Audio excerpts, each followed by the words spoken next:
कन्या राशि की हम बात करेंगे, लेकिन दर्शक इस बीच हमारे साथ मौजूद हैं। आइए उनसे बातचीत करते हैं। मानसी जी चेन्नई से जुड़ गई हैं। स्वागत है आपका कालचक्र में। मानसी जी, आपके मन में जो भी प्रश्न है आप पंडित जी से पूछ सकती हैं। नमस्ते पंडित जी, चरण स्पर्श। सदा सुखी रहिए। पंडित जी, मेरा सवाल मेरे पति के बारे में है, जिनका नाम मनीष सरसैया है, जिनकी डेट ऑफ बर्थ 9 मार्च 1976 है, 76। और आपका क्या नाम है? मेरा नाम मानसी सरसैया है पंडित जी। ठीक है, तो क्या जानना चाहती हैं अपने पति के बारे में? पंडित जी, मेरे एक बेटी आशी सरसैया और अथर सरसैया, उनके बारे में भी पूछना चाहती हूँ मैं। तो उनका डेट ऑफ बर्थ आशी का है ये 26 जुलाई 2004 और अथर सरसैया का डेट ऑफ बर्थ है 14 मार्च 2014। तो सबसे पहले मैं अपने पति के बारे में पूछना चाहती हूँ। क्या जानना चाहती हो पति के बारे में? पति के बारे में ये कि वो कब से जॉब में परेशानी हो रही है और कुछ भी कहीं भी काम नहीं बन पा रहा है उनका, और कर्ज ले रखा है वो उतर नहीं पा रहा है। बच्ची को पढ़ाने के लिए हमने कर्ज लिया था, उसके लिए हमें एक जमीन बेचनी पड़ गई और अभी कर्ज का कैसे उतरेगा वो पता नहीं चल पा रहा है। इनका वीजा लगा हुआ है पंडित जी, तो वीजा का भी अगर इन्हें यूएस जाने का अवसर नहीं मिल पा रहा है। चलिए, मैं आपको बताना चाहूंगा कि मंगल आपके पति भाव का स्वामी शनि है, उससे दशम भाव का स्वामी मंगल है। मंगल और शनि दोनों एक साथ बैठे हुए हैं इस समय कुंभ राशि में, स्थिर राशि में। थोड़े समय की देर है, बहुत जल्दी आपके पति को विदेश जाने का अवसर भी प्राप्त होगा, कर्ज से मुक्ति भी मिलेगी और बच्चियों की पढ़ाई भी ठीक होगी। बस आपको एक काम करना चाहिए। वो काम ये है कि आपको अपने घर में एक श्री यंत्र की स्थापना करनी चाहिए, एक दक्षिणावर्ती शंख रखना चाहिए। दक्षिणावर्ती शंख में चीनी का रस या गन्ने का रस भर करके और श्री सूक्तम के 16 मंत्रों को बोलते हुए और श्री यंत्र का अभिषेक करना चाहिए। हो सके तो श्री यंत्र स्फटिक का हो तो ज्यादा उत्तम है। और ये 16 मंत्रों से अभिषेक करने के बाद शुद्ध जल से श्री यंत्र को धोकर लाल कपड़े पर स्थापित करके कलावा, हल्दी, अक्षत, रोली, सिंदूर, धूप दीप से पूजन करके, कपूर से आरती करके और श्री सूक्तम के 16 मंत्रों की 16 आवृत्ति पाठ करना शुरू कर दें तो आप इसका परिणाम 125 दिनों में भी देख पाएंगी। इससे आपके पति के आजीविका का मार्ग प्रशस्त होगा और वो अपनी जिम्मेदारियों को निभा पाएंगे। जहां तक कर्ज की बात है तो मार्च 2025 तक काफी हद तक कर्ज से मुक्ति आपको मिल जाएगी। लेकिन ये उपाय करिए क्योंकि अभी ग्रह बल बहुत कमजोर है और इसमें साधना की जरूरत है। अगर आप साधना करेंगी, अगर आप पूजा पाठ करेंगी तो निश्चित रूप से ईश्वर आप पर प्रसन्न होगा और आपकी मनोकामना पूरी होगी। आगे बढ़ते हैं, कन्या राशि की बात कर लेते हैं। कैसी रहेगी आपकी आर्थिक स्थिति, कामकाज, रिश्ते और सेहत, साथ ही क्या है आज का उपाय, शुभ अंक और शुभ रंग आपके लिए? देखिए, कन्या राशि के जातकों को बताना चाहूंगा कि केतु की स्थिति तो यथावत आपके राशि में बनी हुई है। आपके सप्तम भाव में राहु, बुध और सूर्य हैं, लेकिन द्वितीय भाव का स्वामी शुक्र शनि के साथ है और मंगल के साथ है। रुका हुआ कोई पेमेंट अगर आपका है पहले से तो वो वापस मिल सकता है, इसमें कोई संदेह नहीं है। काम से जुड़ी यात्रा के योग बनेंगे, जीवन साथी के साथ घूमने जा सकते हैं। नींद से जुड़ी समस्या परेशान कर सकती है। वाहन चलाते समय ज्यादा सतर्क रहें। जरूरतमंदों में अन्न दान करें। शुभ अंक आपके लिए 8 है, शुभ रंग आपके लिए भूरा है। जय मां विंध्यवासिनी। और अब बारी है तुला राशि की। कैसा रहेगा पूरा दिन आपका, जानते हैं।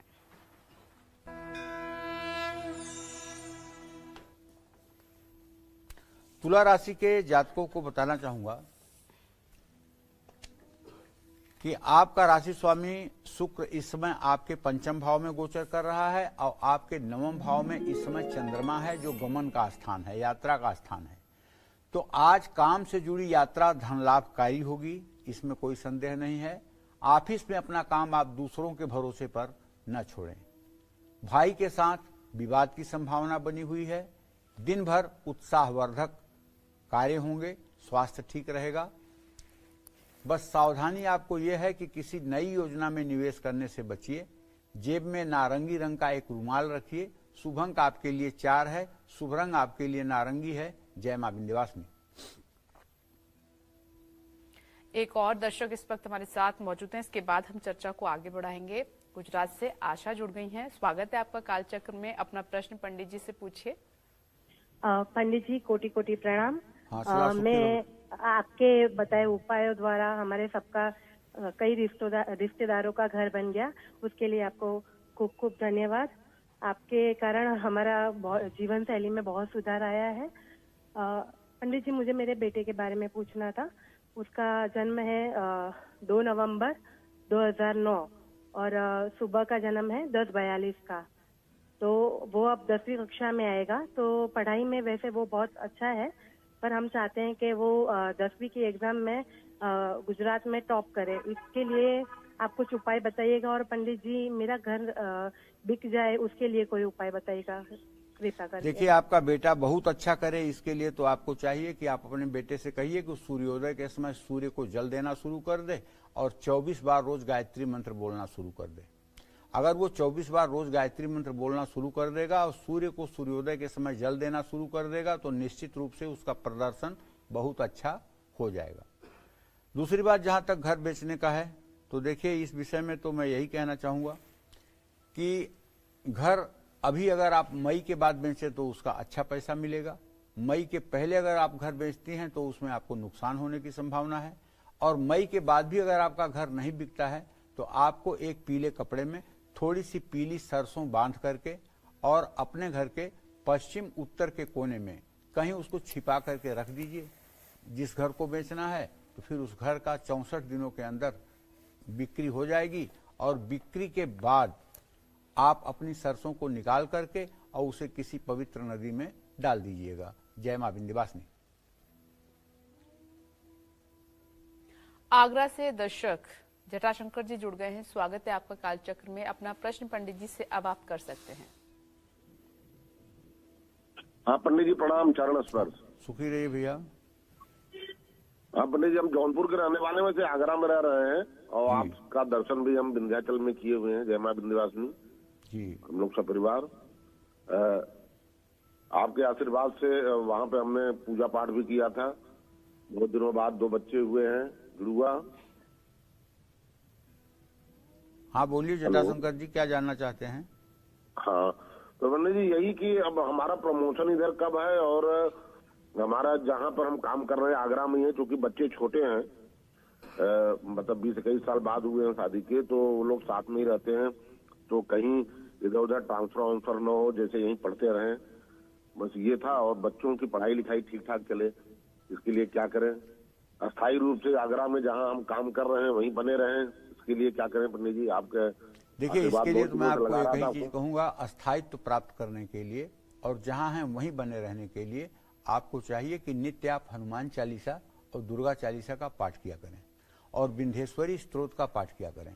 अपने घर में माँ विंध्यवासिनी का एक चित्र रखें, सुबह शाम उनके सामने घी का दिया जलाएं और अपनी मनोकामना उनके सामने कहें। नवरात्र के 9 दिनों में हो सके तो व्रत करें और अगर 9 दिनों तक व्रत नहीं कर सकते हैं तो परिवार और अष्टमी के दिन जरूर व्रत करें। आप वहीं टिके रहेंगे, इसमें कोई दो राय नहीं है। आपके बच्चों का भविष्य ठीक रहेगा, इसमें कोई दो राय नहीं है। क्योंकि एक बात आप अच्छी तरह से जान लीजिए कि जब कोई व्यक्ति किसी शक्ति के शरणागत हो जाता है तो वो शक्ति उसके जीवन के सारी जिम्मेदारियों को अपने ऊपर उठा लेती है। और दुर्गा जी के बारे में तो ये कहा जाता है कि यम यम चिंतयते कामम तम तम प्राप्नोत निश्चितम। जो दुर्गा का साधक होता है वह केवल किसी विषय का चिंतन करे तो वो कार्य उसके तत्काल अपने आप स्वतः से हो जाते हैं। तो आप दुर्गा सप्तशती में जो चंडी कवच है, दिव्या कवच के नाम से जो जाना जाता है, उसका रोज सुबह पाठ करके घर से निकलिए और एकदम निश्चिंत रहिए। आपके जीवन में कभी कुछ ऐसा नहीं होने वाला है जो आपके मन के विपरीत हो, बशर्ते आपको शक्ति की उपासना में लगे रहना चाहिए। इससे आपके बच्चों का भी कल्याण होगा, आपका भी कल्याण होगा और आपका भविष्य मंगलमय होगा। जय मां विंध्यवासिनी। होलाष्टक के इन 8 दिनों के अशुभ प्रभावों से बचने के लिए राशि अनुसार हमें किस भगवान की पूजा करनी चाहिए? आइए पंडित जी से जल्दी से जानते हैं। पंडित जी बताएं। होलाष्टक के अशुभ प्रभावों से बचने के लिए मेष राशि के जातकों को हनुमान जी की उपासना करनी चाहिए।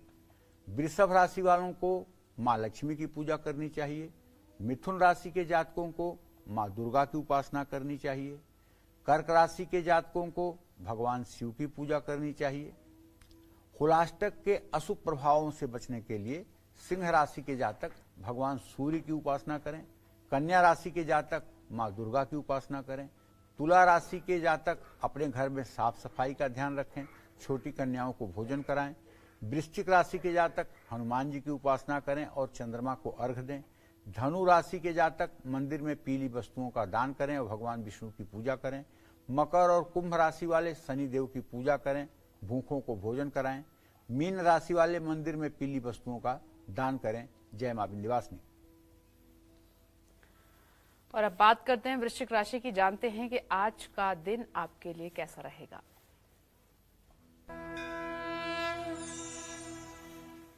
वृश्चिक राशि का स्वामी मंगल इस समय कुंभ राशि में शुक्र और शनि के साथ है। मैं आपको डराना नहीं चाहता हूं, लेकिन अलर्ट करना चाहता हूं। आज धनहानि की संभावना बनी हुई है और आज बचत भी समाप्त हो सकती है। इसलिए आज कोई भी बड़ा फैसला लेने के लिए आप सोच समझ करके लें। हाँ, नौकरी के लिए आवेदन कर सकते हैं। भावुक होकर रिश्तों में दूरियां न बनाएं। ब्लड प्रेशर से जुड़ी समस्या हो सकती है। जल्दबाजी में कोई बड़ा फैसला न लें। बहते जल में नारियल प्रवाहित करें। शुभ अंक आपके लिए 9 है। शुभ रंग आपके लिए आसमानी है। जय मां विंध्यवासिनी। वक्त ब्रेक का है, लेकिन उससे पहले एक दर्शक जुड़ गई हैं गाजियाबाद से। किरण जी, स्वागत है आपका कालचक्र में। पूछिए अपना सवाल पंडित जी से। हेलो। हाँ बोलो बेटा, जोर से बोलो। मेरा बेटा सन्नी है, 8 मार्च 1997 का उसका जन्म है और 10:30 बजे शनिवार को। तो पंडित जी ये पूछना चाहती हूँ कि उसका सरकारी नौकरी होगा कि नहीं, और बहुत उसने पेपर दिया है और बहुत ट्राई किया है। और मेरी बेटी है काजल, जो उसका 24 अगस्त 98 का जन्म है, 3:25 पर। तो उसका शादी अरेंज होगा कि लव मैरिज होगा, अभी ये समझ में नहीं आता। बहुत डिप्रेशन में है मेरी बेटी। देखिए किरण जी, ऐसा है, आपने जो प्रश्न अपने बेटे के नौकरी के बारे में किया है, तो उसके बारे में बताऊं कि आपके पुत्र भाव का स्वामी शुक्र और उससे दशम भाव का स्वामी चंद्रमा, शुक्र और चंद्रमा का परस्पर पंचम नवम इत्तिसाल योग है। आपका बेटा अगर थोड़ा सा और प्रयास करे तो सरकारी नौकरी में इसकी होने की संभावना बनी हुई है, लेकिन थोड़ा सा और प्रयास करने की जरूरत है और एकाग्रता के साथ इसको लगने की जरूरत है। और इसके साथ साथ इसको नित्य सूर्य को जल भी देना चाहिए और आदित्य हृदय स्त्रोत का पाठ करना चाहिए, जिससे इसका आत्मविश्वास बढ़े।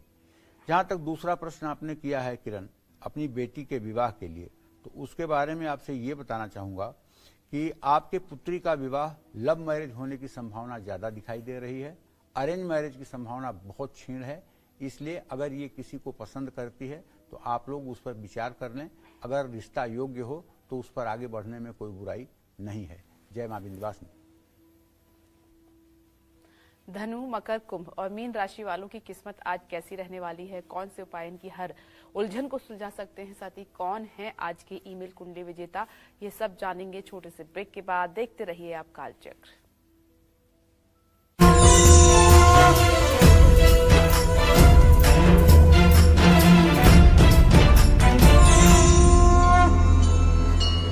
की क्या कहता है धनु राशि का राशिफल, कैसा रहेगा आज का पूरा दिन, आइए जानते हैं। देखिए, धनु राशि के जातकों को बताना चाहूंगा कि आपके व्यय भाव का स्वामी है मंगल और वो आपके पराक्रम भाव में बैठा हुआ है। जब धन भाव का स्वामी, व्यय भाव का स्वामी पराक्रम के स्थान में बैठता है तो पराक्रम को प्रभावित करता है। तो अगर आप कोई कारोबारी डील कर रहे हैं तो उसमें आपको नुकसान हो सकता है। इसलिए बहुत सोच समझकर दूरदृष्टि से ही कोई फैसला आज आपको लेना चाहिए। और अगर जाने अनजाने में अपने से कोई गलती हो रही है तो उसको एक्सेप्ट करने में, उसको स्वीकार करने में कोई बुराई और हिचक नहीं होनी चाहिए। जीवन साथी को आगे बढ़ने में मदद करना चाहिए और सावधानी पूर्वक सड़क पर चलना चाहिए, क्योंकि चोट चपेट लगने की संभावना है। पुरानी गाड़ी खरीदने में जल्दबाजी न करें। शिवलिंग पर जल जरूर चढ़ाएं। शुभ अंक आपके लिए 7 है। शुभ रंग आपके लिए सुनहरा है। जय मां विंध्यवासिनी। भोपाल से दर्शक विवेक जी हमारे साथ मौजूद हैं। स्वागत है आपका कालचक्र में। अपना प्रश्न पंडित जी से आप कर सकते हैं। पंडित जी चरण स्पर्श। हाँ, सदा सुखी रहिए विवेक जी। हाँ पंडित जी, मेरा जन्म है 12/12/82 रात को 3:30 बजे। जी पंडित जी, मेरे 2 सवाल हैं। एक तो मेरे को रेक्टम से काफी समय से प्रॉब्लम है, और दूसरा मैं जो काम कर रहा हूँ, जैसे प्लॉट का काम करता हूँ और एक हॉस्पिटल में पीआरओ की पोस्ट पे, उसमें मेरी तरक्की नहीं मिलती है, इनकम ऑफ सोर्स नहीं है, काम होते होते होता नहीं है। और दूसरा मेरा बेटा है 4/4/11 दिन के 1:44 का टाइम। पंडित जी, उसका स्वास्थ्य ठीक नहीं है बस, और उसका भविष्य कैसा रहेगा। और आपने एक उसका उपाय बताया था आटे का, तो वो मैंने दान करा था, उससे काफी रिलीफ है, बाकी पूरा रिस्पॉन्स नहीं है पंडित जी। ठीक है, सबसे पहले मैं आपको बताना चाहूंगा कि आपके गुदा मार्ग पर जो है, आपके प्रश्न काल के हिसाब से आपके गुदा मार्ग का स्वामी मंगल शुक्र और शनि के साथ है। तो ये जो आपको बवासीर टाइप का रोग है, इससे अगर आप मुक्ति चाहते हैं तो एक दक्षिणावर्ती शंख ले लीजिए, और उसमें दक्षिणावर्ती शंख भी जाने दीजिए, महंगा होगा।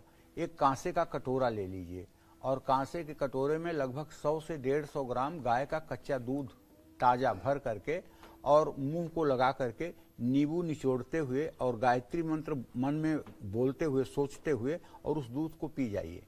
ये उपाय 3 दिनों तक आप करिए, निश्चित रूप से आपको गुदा रोग में काफी राहत मिलेगी। वैसे यह ऐसा रोग है कि जो जीवन भर के लिए ठीक नहीं होता है, इसके लिए उपाय करते रहिए, राहत मिलती रहेगी, जिंदगी चलती रहेगी। हमने देखा है कि गुदा मार्ग से संबंधित जिन लोगों को रोग होता है, या तो ये वंशानुक्रम का रोग है, खानदान में किसी को रहा हो उसके आधार पर होता है, या जिनके यहाँ पितर दोष होता है उनके यहाँ ये रोग होता है। तो ऐसे में अगर आप चाहें कि जिंदगी भर से इसके लिए मुक्ति मिल जाए, तो आपको श्रीमद् भागवत महापुराण का पारायण एक बार संपूर्ण रूप से स्वयं कर लेना चाहिए, और सात्विक वृत्ति से करना चाहिए। मुझे विश्वास है कि आपको राहत मिलेगी। देखिए, जहाँ तक आपने अपने बच्चे के बारे में प्रश्न किया है, तो निश्चिंत रहिए, आपके बच्चे का भविष्य अच्छा है, इसमें कोई दो राय नहीं है। और बच्चे के स्वास्थ्य के लिए जो आप चिंता कर रहे हैं, तो इसके लिए तो मैं आपको यही कहना चाहूँगा कि मंगलवार के दिन गेहूं का आटा और गुड़ बच्चे के हाथ से हनुमान मंदिर में पुजारी को दान करवाइए, इससे राहत मिलेगी। जय मां विंध्यवासिनी। चलिए अब बात करते हैं मकर राशि वालों की, जानते हैं आज का उनका भाग्य कितना स्ट्रांग रहेगा। देखिए, मकर राशि का स्वामी धन भाव में है, शुक्र और मंगल के साथ है, जिसके और चतुर्थ भाव में बृहस्पति है। तो पैतृक संपत्ति के मिलने का योग बना हुआ है। ऑफिस में पेंडिंग काम आपको निपटाने होंगे। लंबे समय बाद माता पिता से मुलाकात होगी। घुटनों में फिर दर्द उठ सकता है।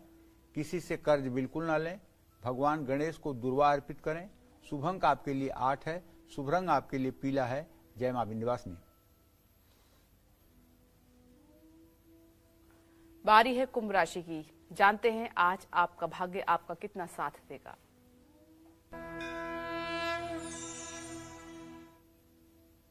देखिए, कुंभ राशि के जातकों को कहना चाहूंगा कि आपके राशि में शुक्र, शनि और मंगल की स्थिति है, और व्यय भाव का स्वामी शनि आपके राशि में बैठा हुआ है। तो बढ़ता हुआ खर्च तो मुसीबत में डाल सकता है, इसलिए अपने मन पर काबू रखें और वही खर्च करें जो बहुत आवश्यक है।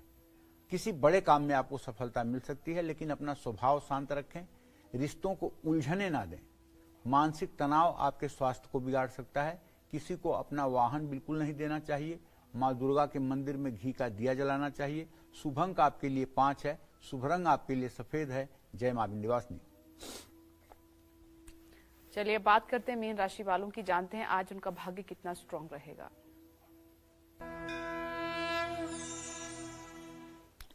देखिए, मीन राशि के जातकों को यह कहना चाहूंगा कि आपके राशि में सूर्य बुध राहु की स्थिति है। अब ये नीच का बुध और ये राहु सूर्य का ग्रहण दोष कहीं न कहीं से आपका खर्चा बढ़ाएगा और धन हानि कराएगा। इसलिए सावधान रहिए। ज्यादा खर्च करने की प्रवृत्ति से दूर रहिए और अपने सामान की सुरक्षा कीजिए। ऑफिस में वर्कलोड आप पर बढ़ सकता है, लेकिन पारिवारिक माहौल खुशनुमा रहेगा। सीने में अगर दर्द जरा सा भी हो तो उसको हल्के में ना लें। किसी से धोखाधड़ी बिल्कुल ना करें। जरूरतमंदों में फल दान करें। शुभ अंक आपके लिए 9 है। शुभ रंग आपके लिए गुलाबी है। जय मां विंध्यवासिनी। और अब बारी आ गई है हमारे ईमेल कुंडली विजेता की, दिल्ली के रहने वाले आनंद कुमार, और इन्होंने ईमेल के जरिए अपने भविष्य के बारे में पंडित जी से जानना चाहा है। इस वक्त वो जुड़ भी गए हैं हमारे साथ। पंडित जी डिटेल तो उनकी आपके पास है ही, और स्वागत है आपका कालचक्र में। आप सीधे अपना सवाल पंडित जी से पूछ सकते हैं। चरण एक्सप्रेस पंडित जी। हाँ, सदा सुखी रहिए। पंडित जी, मैं दिल्ली में रहता हूँ, करीब 15-16 साल हो गए हैं मुझे रहते रहते, और मैं कोई ग्रोथ नहीं कर पाया। ना ही मेरे पास पंडित जी नौकरी है, ना ही मेरे पास कोई रोजगार है। मैं जैसे तैसे अपना गुजारा करता हूँ पंडित जी। बहुत परेशान हूँ पंडित जी, मार्गदर्शन करें प्लीज। देखो बेटा, ऐसा है 10 नवंबर 1976 आपकी जन्मतिथि है। 3:24 पर सुबह आप लखीमपुर खीरी उत्तर प्रदेश में पैदा हुए हैं। आपके पराक्रम भाव का स्वामी मंगल है और आपके जीविका भाव का स्वामी बुध है। मंगल और बुध ये दोनों ग्रह आपके अस्त हैं। आपके पराक्रम और जीविका दोनों भाव के स्वामी अस्त हैं, और किसी व्यक्ति के जीवन में सफलता के मूल्यांकन के ज्योतिषीय 2 ही आधार होते हैं। तो इसके लिए मैं आपको कहना चाहूंगा कि केवल किस्मत का रोना रोने से काम नहीं चलेगा। आप ओम अंग अंगारकाय नमः, ध्यान से सुनिए, लिख लीजिए, ओम अंग अंगारकाय नमः। इस मंत्र का 10 माला जप कम से कम आप 18 महीने रोज करिए। और बुध के लिए ओम बुंग बुधाय नमः, इस मंत्र का 10 माला जप कम से कम आप 1 साल तक करिए। अगर ये दोनों उपाय आपने कर लिया तो विश्वास करिए सफलता आपके कदम चूमेगी, और आपकी जितनी भी दुर्व्यवस्था है सब सद्व्यवस्था में बदल जाएगी। क्योंकि आपकी कुंडली में गजकेसरी योग है। आप बहुत अच्छे इंसान हैं, आप नेक नियत आदमी हैं, आपके अंदर कोई दुर्भावना नहीं है, कोई गलत आपके अंदर एडिक्शन नहीं है, इसलिए आपको सफल होने से कौन रोक पाएगा। लेकिन सही बात यह है कि शनि की दशा चल रही है, और ये शनि की दशा जब से चली है तब से आप एकदम झुलसे हुए हैं। तो आप ये उपाय करेंगे तो निश्चित रूप से आपको लाभ मिलेगा। जय मां विंध्यवासिनी। चित्रांश जी भोपाल से इस वक्त हमारे साथ मौजूद हैं। स्वागत है आपका, अपना सवाल पंडित जी से पूछिए। पंडित जी चरण स्पर्श। हाँ, सदा सुखी रहिए। पंडित जी, मेरा नाम चित्रांश सक्सेना है, मैं भोपाल मध्य प्रदेश से बात कर रहा हूँ। मेरा जन्म दिनांक है 7 सितंबर 1991 और समय है 2:20 दोपहर में। हाँ, बताइए। पंडित जी, मेरा प्रश्न है कि मुझे नौकरी में बहुत समस्या आ रही है। मैं पहले नौकरी IT कंपनी में करता था, जो कि अब छूट गई है मेरी जॉब, और मैं दूसरी जॉब ढूंढने का बहुत प्रयास कर रहा हूँ, लेकिन मुझे सफलता प्राप्त नहीं हो रही है। मैं ये चाहता हूँ कि मेरा निवास स्थान भोपाल है, तो मुझे क्या भोपाल निवास स्थान पर नौकरी मिल जाएगी, या मुझे भोपाल से बाहर नौकरी मिलेगी, और मेरा भविष्य कैसा रहेगा पंडित जी? देखिए, अभी इस आधार पर अगर देखा जाए तो कहा जा सकता है कि अभी आपको नौकरी मिलने में कम से कम 25 से 26 दिन का समय लग सकता है। 25-26 दिन बाद आपको भोपाल में ही नौकरी मिल सकती है।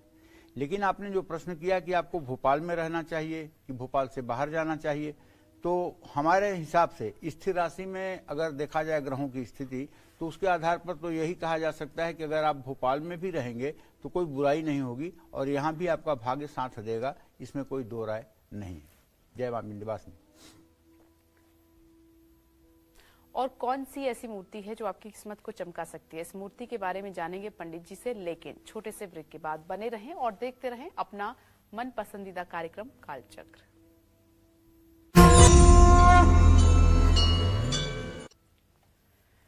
कालचक्र में एक बार फिर से तमाम दर्शकों का बहुत बहुत स्वागत है। चलिए अपने स्पेशल सेगमेंट की शुरुआत करते हैं, जिसका आपको बेसब्री से इंतजार हमेशा रहता है, और पंडित जी से जानते हैं उस मूर्ति के बारे में जिसे घर में रखने और उसके उपाय करने से संपत्ति बढ़ेगी, विपत्ति टलेगी और तरक्की तो आपकी पक्की होगी। तो पंडित जी बताइए, कौन सी है वो मूर्ति? माँ लक्ष्मी के 8 रूप हैं, जिनमें से एक गजलक्ष्मी भी है। हाथी बहुत ही शुभ माना जाता है। घर में हाथी की प्रतिमा रखने के कई फायदे होते हैं।